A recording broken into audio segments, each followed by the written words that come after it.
욥기 23장을 함께 보도록 하겠습니다. 욥기 23장 1절부터 17절까지 말씀입니다. 욥기 23장 1절부터 17절까지 말씀, 욥기서 23장 전체를 함께 보도록 하겠습니다. 욥기 23장 1절부터 17절까지의 말씀을 우리 다 함께 한 목소리로 합독하겠습니다. 합독합니다. 욥이 대답하여 이르되 오늘도 내게 반항하는 마음과 근심이 있나니 내가 받는 재앙이 탄식보다 무거움이라. 내가 어찌하면 하나님을 발견하고 그의 처소에 나아가랴. 어찌하면 그 앞에서 내가 호소하여 변론할 말을 내 입에 채우고 내게 대답하시는 말씀을 내가 알며 내게 이르시는 것을 내가 깨달으랴.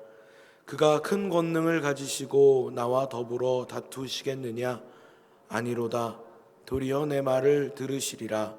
거기서는 정직한 자가 그와 변론할 수 있은즉 내가 심판자에게서 영원히 벗어나리라. 그런데 내가 앞으로 가도 그가 아니 계시고 뒤로 가도 보이지 아니하며 그가 왼쪽에서 일하시나 내가 만날 수 없고 그가 오른쪽으로 돌이키시나 배울 수 없구나. 그러나 내가 가는 길을 그가 아시나니 그가 나를 단련하신 후에는 내가 순금같이 되어 나오리라.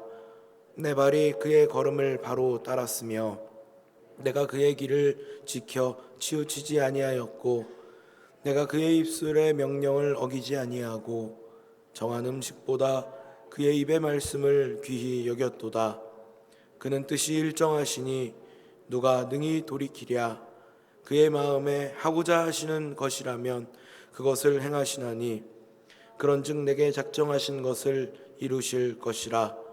이런 일이 그에게 많이 있느니라. 그러므로 내가 그 앞에서 떨며 지각을 얻어 그를 두려워하리라. 하나님이 나의 마음을 약하게 하시며 전능자가 나를 두렵게 하셨나니 이는 내가 두려워하는 것이 어둠 때문이나 흑암이 내 얼굴을 가렸기 때문이 아니로다. 아멘.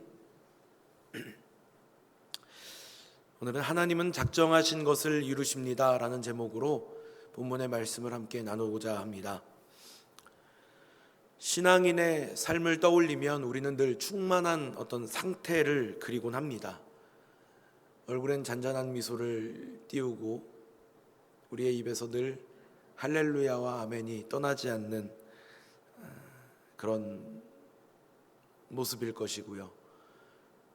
주일이 되면 예쁘게 잘 차려입고 성경책을 들고 예배당을 향하는 어떤 표본과 같은 모습을 우리는 그리곤 합니다. 그런 의미에서 욥기는 사실 우리의 현실을 향하여 던지는 질문의 말씀이 되는 것 같습니다. 예수를 믿으면 늘 기쁨과 감사가 넘쳐서 얼굴에 잔잔한 미소를 띄운 채 늘 할렐루야, 아멘 하며 살 수 있겠느냐 하는 질문을 던지는 것입니다. 아니, 어쩌면 우리 뼛속 깊이 새겨진 원인과 결과로 이루어진 이 세계관 속에서 하나님이 원인과 결과를 초월하시는 분이심을 인정할 수 있겠느냐 하고 도발적인 질문을 던지는 것입니다. 애초에 우리는 예수님을 믿었어도 현실의 문제 앞에서 자유로울 수가 없습니다. 만약 그것이 가능하다고 이야기한다면 그것은 맹신이고 왜곡하는 것이고 하나님을 시험하는 것이 됩니다. 그런 의미에서 욥은 자신의 고난과 그 고난을 토대로 원인과 결과를 따지는 친구들과 그 친구들 앞에서 어떤 태도를 보이는 것이 옳은 모습인가에 대해 보여주고 있는 것입니다. 오늘 본문을 보니까 욥은 탄식으로 말을 시작합니다.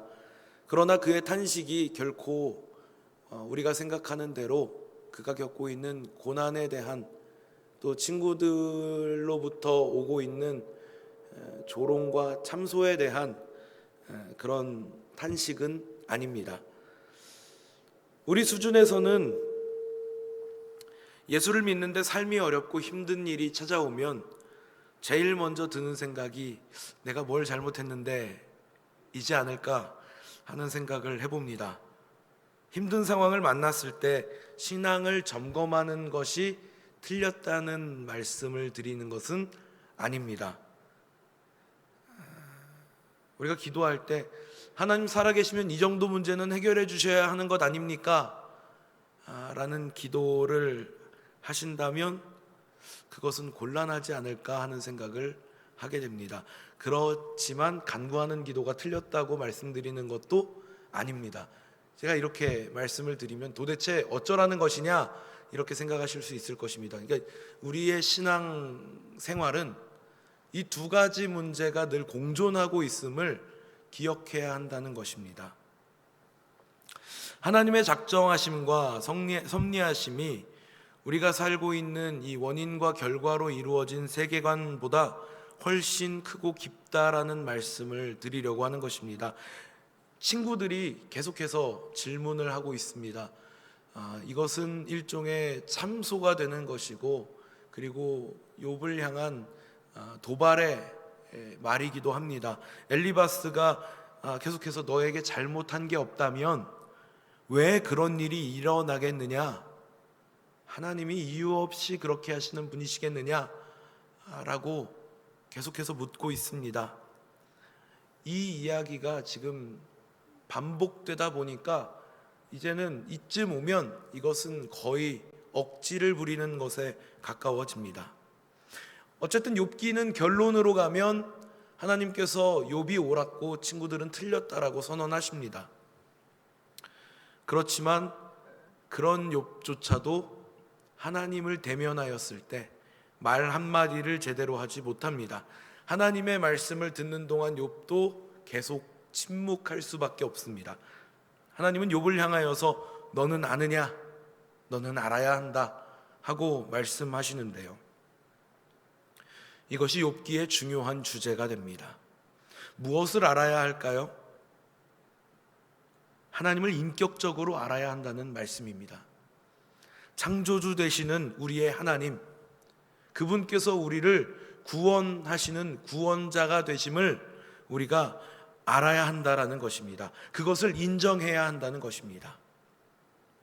성경은 우리를 향하여서 끊임없이 하나님의 거룩하심을 본받으라고 요구하지만 또한 인간에게 한계가 분명히 존재하고 있음을 말씀합니다. 그러니까 이 두 가지가 항상 병행하고 있는 것입니다. 제가 앞서서 말씀드렸던 것처럼 도대체 내가 뭘 잘못했지? 라는 생각을 하는 것은 좀 곤란할 수 있지만, 그렇다고 어려움을 만났을 때 신앙 점검하는 것을 게을리하면 안 된다고 말씀드리는 것처럼 하나님을 향하여 하나님 살아계시면 도대체 저에게 이런 일이 일어나서는 안 되지 않습니까? 하나님 살아계신다면 이 정도 문제는 해결해 주셔야 하는 것 아닙니까? 라고 따져 묻는 것이 곤란하지만 그럼에도 우리는 간구해야 한다는 이 모순적인 상황이 늘 함께하고 있다는 것입니다. 한계가 존재하니까 애초에 포기하라는 말씀이 아닌 것이죠. 우리의 어떠함을 뛰어넘는 그 하나님의 신실하심, 그러니까 우리는 예수 그리스도가 필요한, 그분을 통해서 용서와 구원을 받아야 하는 죄인임을 성경은 말씀하고 있다라는 것입니다. 이것이 우리가 살고 있는 인과관계의 세계관을 뛰어넘는 은혜의 방법인 것이죠. 오늘 본문의 10절 말씀이 이 부분에서 우리에게 많은 오해를 불러일으켜 왔습니다. 그러나 내가 가는 길을 그가 아시나니 그가 나를 단련하신 후에는 내가 순금같이 되어 나오리라. 특별히 어려움을 만난 분들에게 소망이 되고 위로가 될 이 말씀은 사실 고난이라고 하는 연단의 과정을 거치고 나면 순금과 같은 인정받는 신앙인이 될 것이다 라고 하는 해석으로 많이 이해되어 왔습니다만, 그렇게 되면 맥락상 잘못된 해석이 될 수 있습니다. 지금 욥은 하나님께서 일하시는 방법에 이유를 찾을 수 없음에 대해서 말하고 있거든요. 그러니까 연단의 과정, 고난이라고 하는 연단의 과정을 거치면 하나님께 인정받는 순금 같은 신앙인이 되리라 라고 하는 고백은 사실은 욥의 입술에서 나오는 말이라기보다는 친구들, 앞서 욥과 논쟁했던 엘리바스와 같은 친구들이 하는 논리에 더 가까운 해석이 되기 때문입니다. 고난과 연단이라고 하는 원인이 있으니까 인정받는 신앙인이 되는 결과를 만들어낸다가 되거든요. 그러니까 원인과 결과를 하나님은 초월하고 계신다라고 욥은 계속해서 말을 하고 있기 때문에 사실은 그렇게 해석을 하게 되면 친구들이 말하는 것과 같은 이야기를 욥이 반복하는 것처럼 될 수 있습니다. 그럼 이건 뭐냐? 기본부터 다시 생각을 해보겠습니다. 예수 믿은 것에 대해 대가를 치르신 분이 계십니까? 지금 이 자리에 내가 예수 믿은 것은 내가 치른 대가 때문이다라고 말씀하실 분이 계시다면 그것 또한 참 곤란한 일이 될 것입니다. 예수님 피값에 상응하는 무언가가 우리에게 존재할 수 없기 때문입니다. 존재한다는 것은 곧 그 정도의 것이 우리에게 있다는 것은 예수님의 그 십자가 대속 사건은 사실 우리에게 필요하지 않다는 이야기가 되기 때문입니다. 그럼 우리를 예수님께서 피값으로 사신 이유가 무엇인가? 왜 하나님께서 독생자를 아낌없이 십자가에 내어 못 박아 저와 여러분을 당신의 자녀로, 당신의 백성으로 삼으셨는가? 생각을 해본다면 여기에 우리가 이유를 찾을 수 없다는 것이죠. 애초에 우리에게 그럴 만한 가치가 없었습니다. 최소한의 연민조차도 생각할 수 없을 만큼 우리가 언론 매체들을 통해서 접하게 되는 요새는 거의 날마다 보게 되는 것 같습니다. 흉악한 범죄의 범죄자들을 대하는 것처럼요. 한번 생각해 보시기 바랍니다.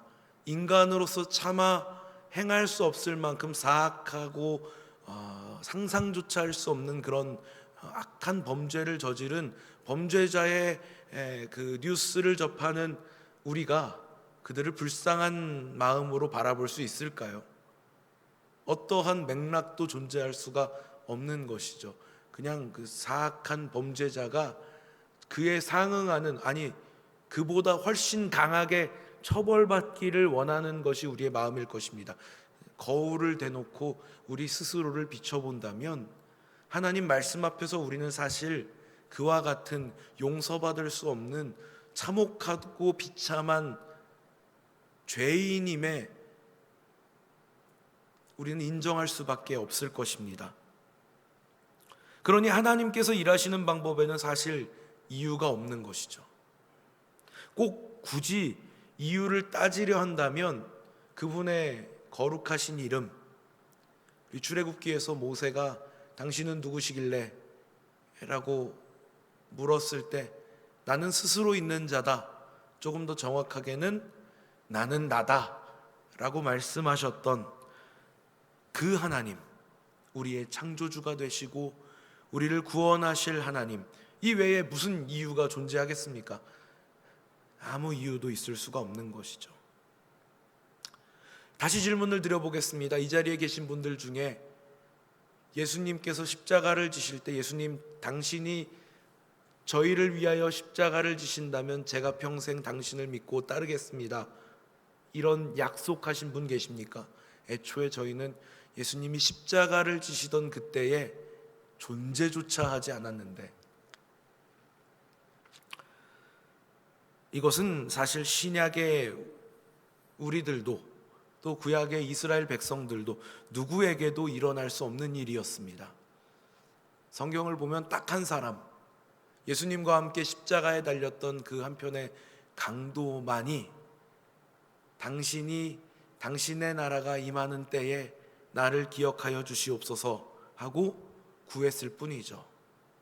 그러나 그렇게 간구하는 그 강도조차도 그런 고백을 할 만한 이유가 그에게는 없습니다. 맥락을 따져보면 정말 갑작스럽고 정말 뜬금없이 그런 고백을 하죠. 그는 강도였고 자신 스스로도 나는 이렇게 벌받아 죽는 것이 마땅하다라고 인정합니다. 그에게서 그런 고백이 나올 만한 이유가 없습니다. 그런데 예수님께서는 그의 고백을 들으시고 낙원을 약속하시죠. 우리는 하나님을 전지전능하신 분으로 알고 믿고 고백합니다. 참으로 아멘입니다. 하나님은 모든 것을 알고 계시고 모든 것이 가능한 분이십니다. 그래서 그분은 작정하심으로 곧 이루십니다. 모든 걸 다 알고 계시고 불가능이 없으시니까 마음 먹으면 그건 곧 이루신 것이 되는 것이죠. 그래서 욥은 하나님께서 나를 시험하신다면 내가 의로운 사람임이 입증될 것이다 라고 하는 고백으로 오늘 본문의 10절과 같은 고백을 하고 있는 것입니다. 그러니까 내가 이 고난을 거치면 의로운 사람이 될 것이다가 아니고 내가 얼마나 의로운지를 하나님은 알고 계시니까 그분이 나를 시험하시면 그게 드러날 것이다 라고 이야기하는 겁니다. 욥은 교만한 것이 아니고요, 우리가 절대 놓치면 안 되는 것은 욥기 서두에 욥은 의로운 사람임을 선언하고 시작합니다. 하나님께서 그 신앙을 인정하시고 욥기가 시작을 합니다. 그러니까 그런 상태에서 욥에게 의심을 품는 것은 사실 우리가 교만한 일이 되는 것이죠. 하나님은 우리의 어떠함을 다 알고 계십니다. 심지어는 나도 나를 잘 모르겠다라고 말하는 우리를 다 파악하고 계시는 것입니다. 불가능이 없으신 하나님께서 우리의 형편을 하나하나 다 알고 계신 하나님께서 그럴 까닭이 없으시지만 그렇게 하기로 작정하신 것입니다. 욥은 이 지혜를 가지고 있는 사람입니다. 그가 고난 이전에 하나님 앞에서 신실하게 살고자 애썼던 것은 또 고난 속에서 탄식하면서도 한번 생각해 보시기 바랍니다. 친구들은 끊임없이 욥을 향하여 너에게 이유가 있지 않겠느냐? 하나님께서 까닭 없이 그렇게 하실 분이 아니시지 않느냐라고 질문을 던지고 있지만 처음에 욥은 친구들과 대화하는 것처럼 비추어집니다. 그런데 어느 순간 친구들이 무슨 말을 하더라도 욥은 그의 시선을 하나님께로 향하고 있음을 발견하게 됩니다. 오늘 본문의 말씀도 친구들과 대화하는 이야기 같지 않습니다. 욥은 친구들이 무슨 이야기를 하더라도 그의 관심이 하나님께 향하고 있음을 보여주죠. 이것이 욥이 그 지혜를 가지고 있는 사람이기 때문인 것입니다. 그래서 사실은 욥기는 결론부에 다다랐을 때 물론 욥이 하나님께서 말씀하시는 것을 들으며 입술조차도 함부로 뗄 수 없어서 그 말씀에 침묵하며 듣고 있지만 하나님의 말씀이 다 마쳤을 때 욥이 딱 한마디로 고백을 합니다. 당신은 불가능이 없으시고 무슨 계획이시든 못 이룰 것이 없는 분이십니다. 참으로 하나님은 불가능이 없으신 분이십니다. 무엇이든 작정하시면 이루시는 분이십니다. 우리를 향한 구원의 작정이 예수 그리스도요, 그분이 지신 십자가이심을 의지하시기 바랍니다. 욥은 이 지혜를 소유한 사람입니다.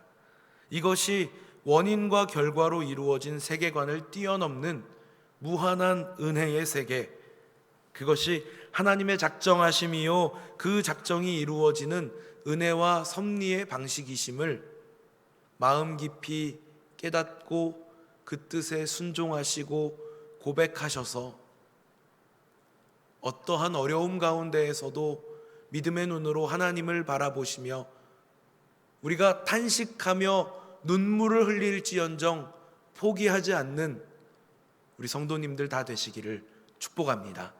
기도하겠습니다. 은혜가 풍성하신 하나님, 탄식 가운데에서도 믿음의 눈으로 하나님을 찾고자 발버둥치는 욥의 모습으로 신앙 속에서 바른 믿음의 모습이 무엇인지를 고민하며 발버둥치는 저희들의 모습을 발견하게 됩니다. 결국 그의 입술에서 당신은 불가능이 없으신 분, 당신은 이루지 못할 일이 없으신 분이심을 인정받아내시는 하나님의 거대하심을 다시 한번 목격하게 됩니다. 세상 모두가 원인과 결과를 따지며 그럴 만한 까닭이 없는 우리를 향하여서 그것이 말도 안 된다고 손가락질하고 참소하는 이때에도 이유가 없는 구원을 찬양하며 고백하게 하신 은혜를 감사합니다. 오직 하나님께서 당신의 놀라우신 계획과 섭리 안에서 죄인들을 택하여 자녀 삼으시기로 하신 까닭이 없는 이 은혜를 저희는 지혜로 받아 은혜로 아멘하고 깨달아 그 뜻 가운데 순종하며 비록 절망과 고통 속에서도 탄식할지언정 눈물 흘릴지언정 넘어질지언정 포기하지는 않는 끝까지 하나님을 바라보는 믿음의 싸움을 싸우게 하여 주시옵소서. 오늘 이 새벽 시간에도 믿음을 가지고 하나님 앞에 나아올 때에 준비하여 구별하여 드린 손길들이 있습니다. 하나님 받아주시고 그 고백을 기억하여 주시고 그 삶 가운데 동행하여 주셔서 하나님 내려주시는 은혜가 날마다 풍성하게 넘치는 복된 삶을 살도록 인도하여 주시옵소서. 모순이 가득한 삶 속에서도 변함이 없으신 하나님을 고백하며 전지전능하신 하나님을 찬양하는 복된 하루 되도록 인도하여 주실 줄 믿고 감사드리며 우리 구주 예수 그리스도 이름 받들어 기도드리옵나이다. 아멘.